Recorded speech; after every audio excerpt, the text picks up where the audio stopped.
What's up, everybody? So, you ever have a friend that buys a car and you're kind of like, I don't know why you bought that, that's kind of crazy. I don't really think it was a good move because it looks horrible. Well, my friend did just that, and now that he's been working on it for the past year or year and a half, I'm crazy about his project. So, the car is this thing sitting behind me. Oh my God! I'm filming. So this here is a 1962 Ferrari 250 body kit, fiberglass body kit, on a 1978 Datsun 280Z. And I'll show you what this thing looked like when he brought it home, because it was a wreck, okay?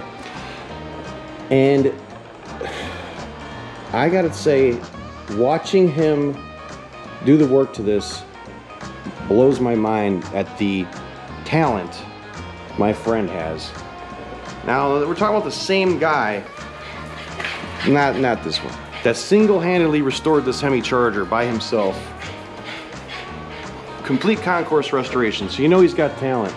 But I watched him remove the whole fiberglass body kit from the old steel Datsun body, fixed it and repaired it, and reattached it to the car, which was it was a pretty big deal watching him do all that. This is like two separate pieces, the whole back and the front. Like the front comes off, this came off, and just watching what he did to make everything perfect on here was amazing. I don't know the first thing about fiberglass work, but I could tell you he knows what he's doing. And this thing, I'm assuming, is gonna look like a steel bodied, you know, car in the end. I don't know if they were steel or aluminum, whatever they made those old Ferraris out of, but it's gonna look like a metal car when it's done. Look at that thing. So I'll explain a little bit of what this car went through from the beginning. But first, a little background on Joe. Anybody in the Mopar world in the Midwest knows of my buddy Joe. He's pretty much an expert on Dodge Chargers and Challengers. He restored his personal super rare 1970 446 pack sunroof Charger by himself, all NOS parts, so you know the guy's really into building and restoring cars. He got bored with it though, we all kind of do at times, and he got into Japanese cars. He purchased a rare 1971 Datsun 240Z Series 1 from California, and his baby, a 2014 Midnight Opal Nissan GTR. This car is a monster. Joe is into all kinds of cars. He's not the crazy Mopar or no car guy. He likes everything.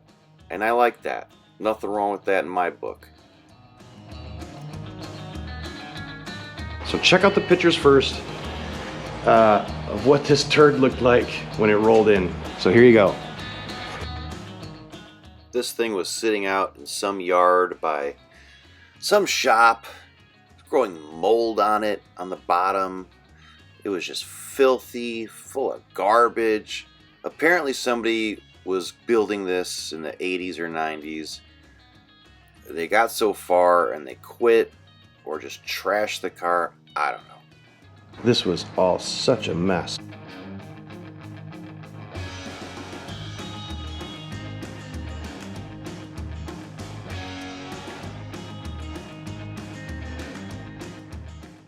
So once he cleaned the whole car out, busted off the body kit, he media blasted the entire body. So now he's down to the metal Datsun shell. He started cleaning it up, getting everything ready to see if there was any body work needed. One of the steps he did was put new rockers in. He welded in new rockers and made them nice and solid again.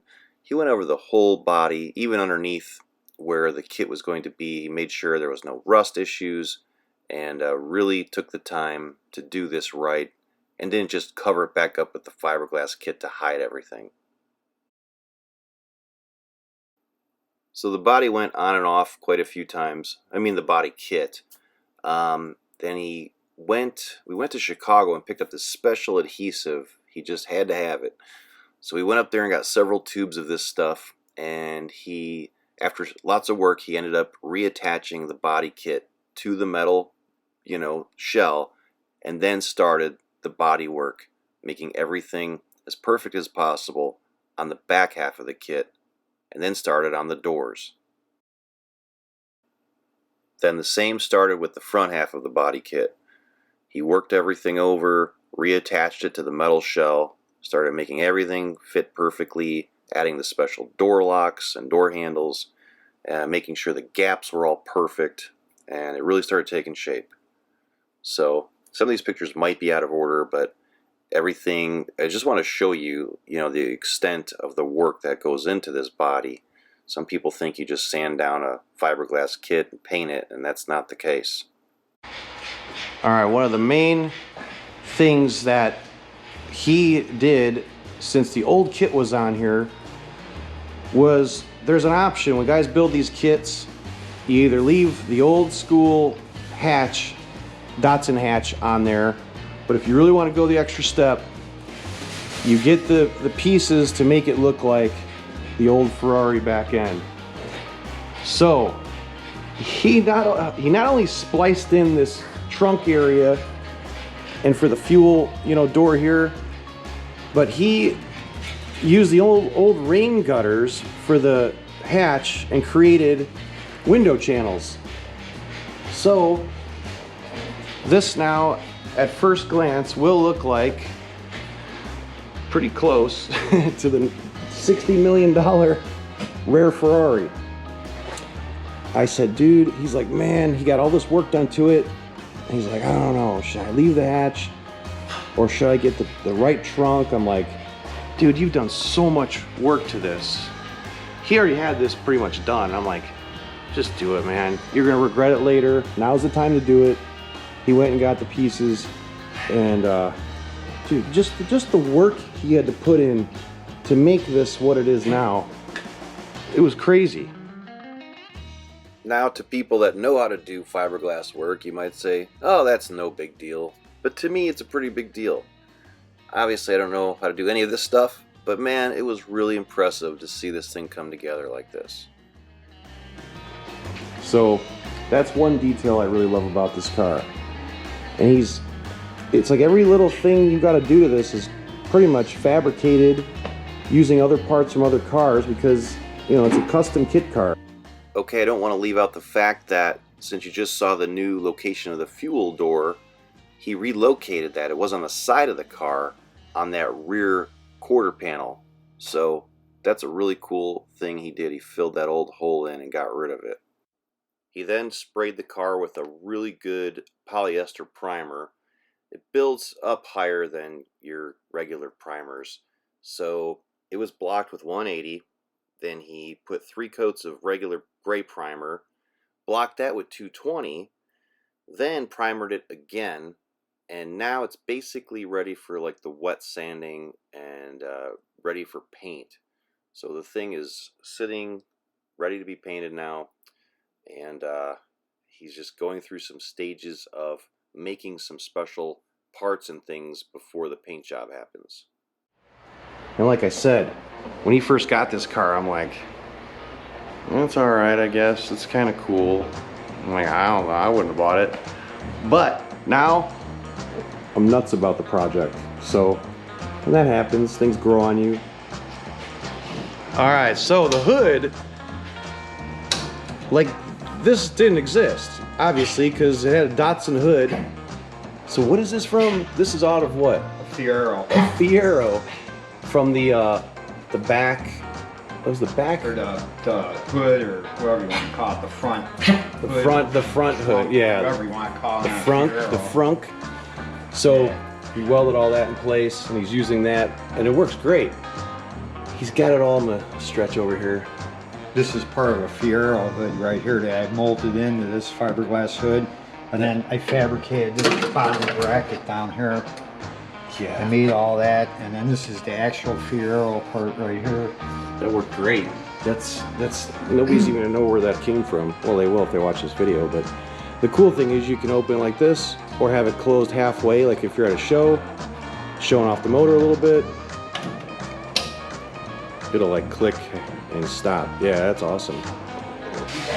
All right, now the trunk, this little, well, it's not really a trunk anymore, but this was all fabricated, just like the front of the car. What is this bracket from? So it's a hood latch off a Dodge Sprinter. A Dodge Sprinter van hood latch became your back, I guess, Trunk brace or prop, whatever you want to call it. And down here, you can see the fuel cell he's putting in here. This little car is going to be crazy to drive. It's going to be pretty awesome, I'm thinking. It's going to sound... You're going to be able to put some kind of exhaust on it to make it give it that old sound. Yeah, I have headers going on, and I'm going to have to fabricate exhaust out the back. You'll have like pretty much what looks like a stock Ferrari exhaust. Ferrari exhaust, right? Well, it's going to look like one, but it's not. Similar, yeah. As close. He wants to get this thing as close as possible to looking like the original, what, $62 million rare Ferrari. And everybody thinks they're all red, or should be red. This car is going to be silver, like a beautiful silver, metallic, early 60s look.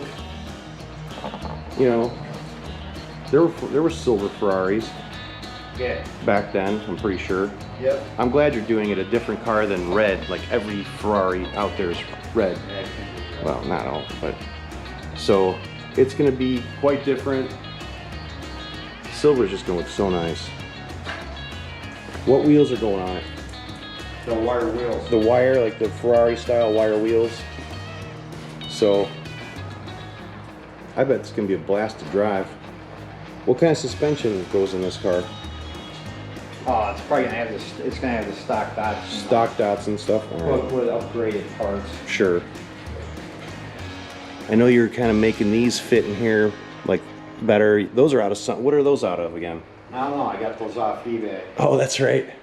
Just the mystery. They were off something. I hacked the brackets off and I molded them into the car, and they look pretty much correct to a 62.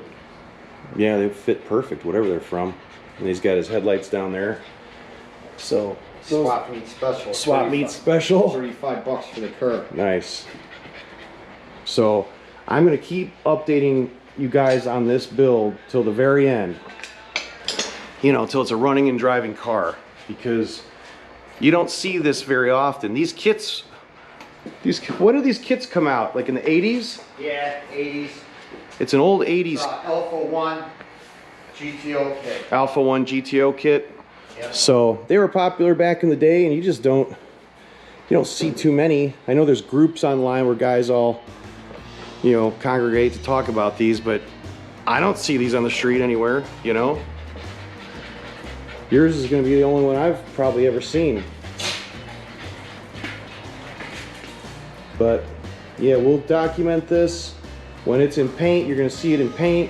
When the motor's done, everything. The drivetrain's back in this car. So, if you guys are interested in seeing this build to the very end, you know, subscribe to the channel, because I'm going to document the whole thing.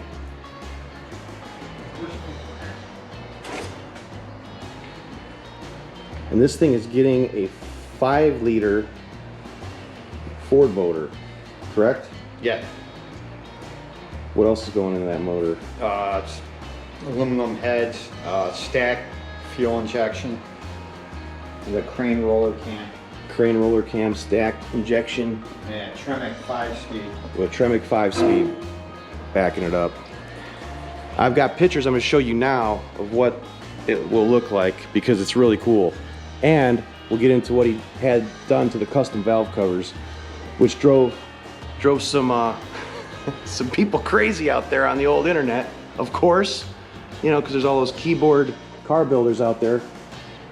You know, people were giving them crap about his valve cover idea, which I'm going to show you. Putting Ferrari symbols on a Ford valve covers. But I'm like, it's a Ferrari body on a Datsun, so what the hell's the difference? Why are you going to complain about Ferrari symbols or logos on a Ford valve cover when you're putting a Ferrari body on a Datsun? What the hell's the difference? Everyone's got to complain, you know? So anyway, thanks for checking this video out. There's gonna be a lot more detailed videos on this car, and I can't wait to ride in it because it's gonna be a pretty badass little car. All right, guys.